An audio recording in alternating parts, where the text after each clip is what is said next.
Welcome back to Dmac Mad Gaming. I'm your host Dmac, and here we believe gaming is a lifestyle, not a hobby. And today we're talking about David Cage and why David Cage writing is so problematic. I know David Cage writing problematic. I know, crazy, right? And I'm thinking to myself, really? I don't think his writing is problematic. I play a lot of his games, and I'm kind of scratching my head on why. So I decided to do some research because I don't want to have a biased opinion.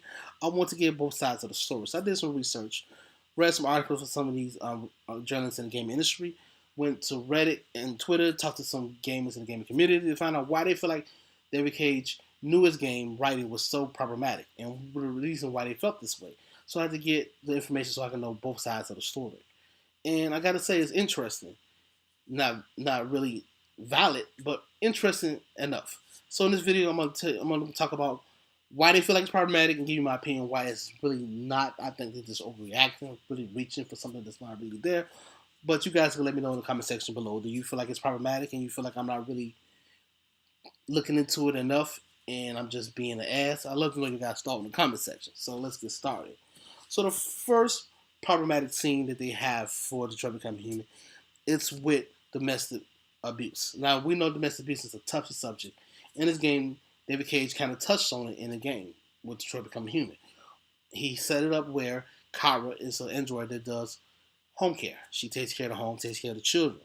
She's a maid, an android maid. Now the scene starts where he comes into a CyberLife store and picks her up because she had to be repaired. The man asks him why was the android damaged so bad, and he said a car hit it. And so he gets Kara, takes her home, and they come into the house, and they live in a really poverty-stricken neighborhood, really bad.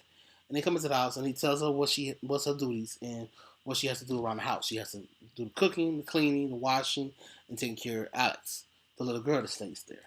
Now, this David Cage set it up so well in this scene where Alex, the child, lets Kara know what happened to her and why she was sent back to CyberLife for repairs. So Kara cleans up the house, gets everything tidy and everything, and talks to the girl, asks her about what she likes to do and things like that. And told her that she know that she gave her name and stuff like that.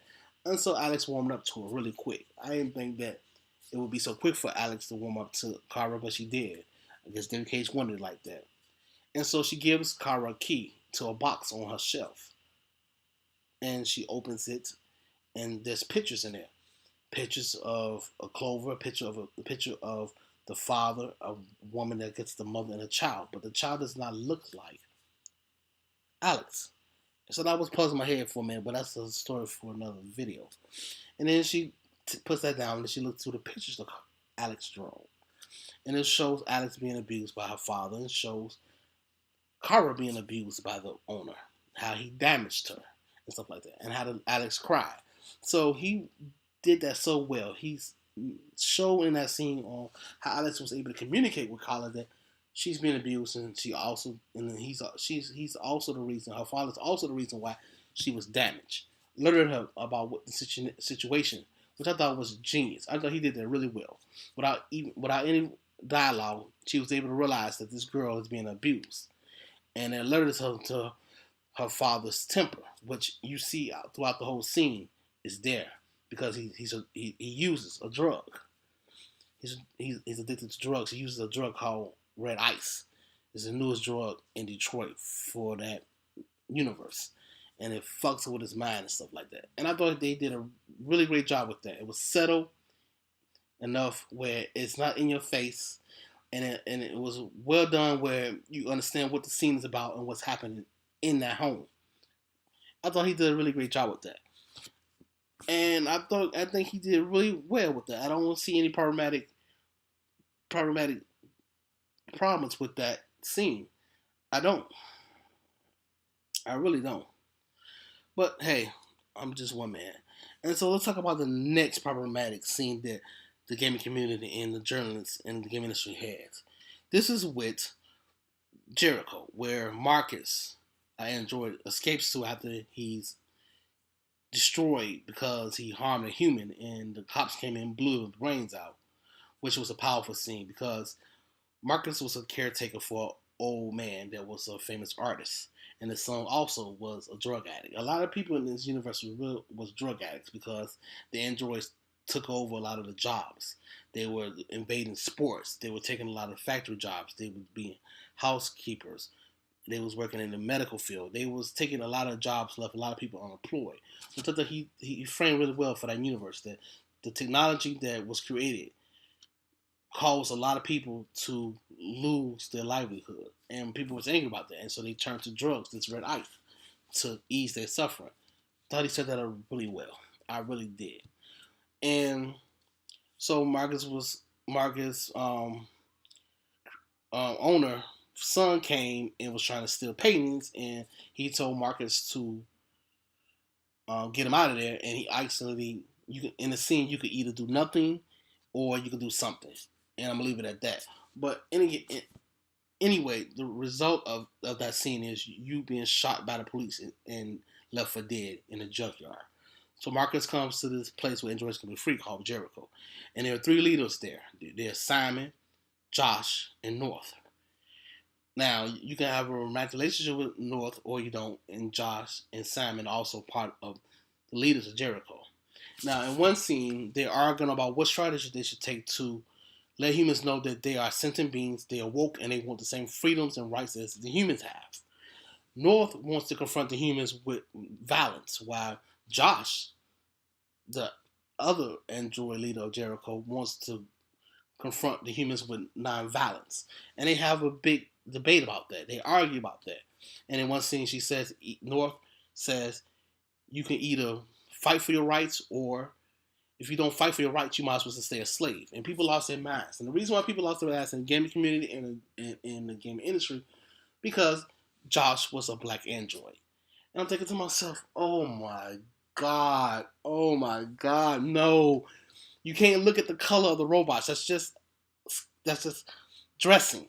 They're androids. They're arguing about what strategy they need to take to accomplish their goals, get the rights and freedoms as the humans do, because they are sentient beings. They feel, they think, they love. So they're afraid to die. All this. He showed this throughout the whole game on how androids are feeling about being oppressed, what they fear, what they want to do, why they feel like humans don't care about them. And North had some backstory in the game to the reason why she felt the way she felt. She was a sex bot. She was about to please men and women when they rented her. And you can understand how that can have a toll on your psyche, even though it's still an android. And the reason why it's so compelling and so interesting is because these are considered objects, man-made objects, that somehow become sentient beings, somehow become awakened, which I thought was great. I think this is his best narrative yet. But the whole argument between North and Josh, they even mentioned Josh's name in the article, which shows you that they didn't really play the game, or they're not really gamers, because they didn't even mention Josh's name. And come to think of it, they didn't mention Alex's name. They said the young warder, Kara. Alex is the little girl that Kara wants to become a mother for. And this is the reason why I feel like they're overreacting. They're reaching for something that's not really there. And the reason why I feel like people are just overreacting. And let's go to the scene where they call this scene a sex dungeon, where David Cage sets women up into sex dungeons where they are sexual assaulted and belittled and things like that. That's not what happened in this scene. Kara and Alex were running for their lives because they ran away from home. The androids kidnapped the little girl in humans' eyes. And they needed to find a place to go where they can be free because her father was abusing her. So they get some information from another android about this dude that helps androids escape. And so she goes there, asks the man to help them because they want to flee to Canada. Now the man had other ideas on what he wanted to do with Kara. He wasn't going to help them. He had a machine downstairs where he wipes androids' minds, destroy their memory completely, so he can control them and do what he wants with them. He reprograms them. And he also do some weird experiments on androids. Got some really deformed androids in that game. It's creepy looking. I think he did a great job with the visual for that, and a great job with the writing. And so it had nothing to do with a sex dungeon. It had nothing to do with being sexually abused or anything like that. It was a situation where two individuals was trying to escape their troubled past and go somewhere where they could start over. And another thing they was complaining about in that whole scene is when they first came into the house and the man invited them to go into the front room. And when you come into the house, you don't see who's in the front room. And when they come to the front room, they be confronted by a big ass android. Even though the android is big as hell, and he was frightening because he startled them, and they backed up. People thought David Cage was trying to say black people are threatening and menacing. No, just because the android's skin was black doesn't mean that's what the scene was about. The scene was about how you get startled by someone that huge because you didn't know they was there. If I was walking down the alley or walking anywhere and I turned the corner and a big ass dude was standing there, I'm gonna feel threatening. He's gonna look menacing to me. I'm gonna back my ass up because I was startled, and that's all that scene was. It had nothing to do about race, about portraying black people as menacing and threatening. That's not what the scene was trying to paint in that moment. The scene was not trying to paint the android as a black menacing man. He was an android that was huge as hell. Throughout the game, you see how huge that dude is compared to the other characters. I will be startled too. But that's people overreaching. That's why I feel like this game is not problematic. I don't think it has any problematic scenes in it at all. This game was done well, and I think this is some of his best writing. I think he painted this universe really well and deserves our praise. Excuse me, my head goes out to you, David Cage. But let us know what you guys thought in the comment section below. Do you feel like the narrative that David Cage wrote for Detroit Become Human is problematic? What problems you feel like are problematic? Let me know your guys' thoughts in the comment section below. Have you played it? Do you like interactive interactive story-driven games? Let me know your guys' thoughts in the comment section below. Let me know. Do you agree with me with the opinions I have on it? Or do you think I'm just being unsensitive to the situation because he used historical events in this game and it didn't need to be there? He used the civil rights movement. He used the Holocaust. He used slavery in the game to portray how the androids were oppressed. Let me know your guys' thoughts in the comment section below. And as always, thank you for staying to the end of the video. My name is Dmac. You've been watching Dmac's Mad Gaming. Make sure you hit that like button, helps out the channel.